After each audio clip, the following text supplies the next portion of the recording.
एक दिन सभी यदुवंशी वहां प्रवास क्षेत्र में पहुंचे, ऐसे ही भ्रमण करने के हिसाब से गए थे, चलो भ्रमण कराते हैं। तो वहां कुछ यदुवंशियों के बच्चों ने, एक आध कोई ऐसा रहा होगा, तो उसने मद्यपान किया। मद्यपान करने से बुद्धि भ्रमित हुई तो उल्टा सीधा वाक्य निकलने लगा, वो विवाद बढ़ने लगा। और जब विवाद बढ़ने लगा तो शस्त्र लेकर कोई गया नहीं था वहां, शस्त्र लेकर कोई गया नहीं था। तो वही घास उखाड़ उखाड़ कर एक दूसरे पर मारने लगे। और वो जो घास है वो पैनी होती है, वो तलवार का काम करने लगी, वो काटने लगी सर। अब एक दूसरे ने उसी को शस्त्र बनाया और एक दूसरे पे मार करने लगे। और मेरे प्यारे बलराम जी आए रोकने के लिए। बलराम जी महाराज जब रोकने लगे तो कन्हैया ने कहा बस करो, अब लीला पूरी हो गई, आप भी पधारो। तो उनके मुख से सर्प निकला, वो समुद्र में समा गया और शेष भगवान अपनी लीला पूरी करके पधार गए। अब कन्हैया भी, कृष्ण भी, द्वारकाधीश एक वृक्ष के नीचे अपने एक चरण के ऊपर एक चरण को, बाएं चरण के ऊपर दाएं चरण को रखकर विराजमान हुए।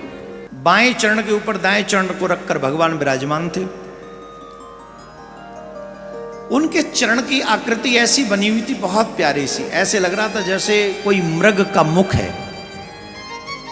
शिकारी ने मृग समझ के वो दूर से तीर चला दिया और वही कील जो मछली में से निकली थी। तो भगवान ने तीर, उनके चरण में तीर लगा, भगवान जाने की तैयारी करने लगे। उद्धव आ गए उसी समय। प्रभु उद्धव को बहुत उपदेश दिया भगवान ने, बहुत। ऊपर से ये कहा कि ये जो मैं तुम्हें उपदेश दे रहा हूं विदुर जी को जाके जरूर सुनाना, मेरे बहुत प्रिय हैं विदुर, ये भगवान ने कहा। और एक बात कही, उद्धव को इतना उपदेश दिया है भगवान ने, ये सखा भी हैं, मंत्री भी हैं और प्रिय भी हैं।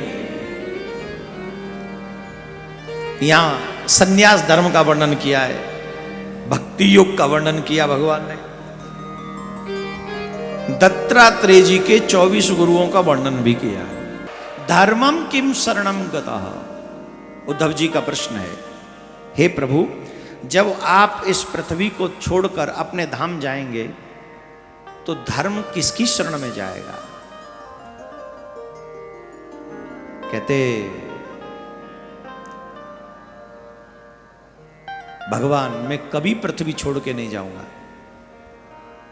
मैं अपने स्वरूप को भागवत में विराजमान करा कर जा रहा हूं। जो भी मनुष्य इस भागवत की शरण में आकर बैठेगा उसे बिल्कुल भी ये भाव नहीं रखना चाहिए कि भागवत में और कृष्ण में कोई भेद है। ये भागवत भगवान श्री कृष्ण की वांगमयी मूर्ति है, प्रत्यक्ष कृष्ण है, वही साक्षात कृष्ण है। भगवान श्याम सुंदर ने अपने स्वरूप को भागवत में विराजमान कराया और फिर भगवान स्वधाम के लिए प्रस्थान करते हैं। बोलो कृष्ण कन्हैया लाल की जय।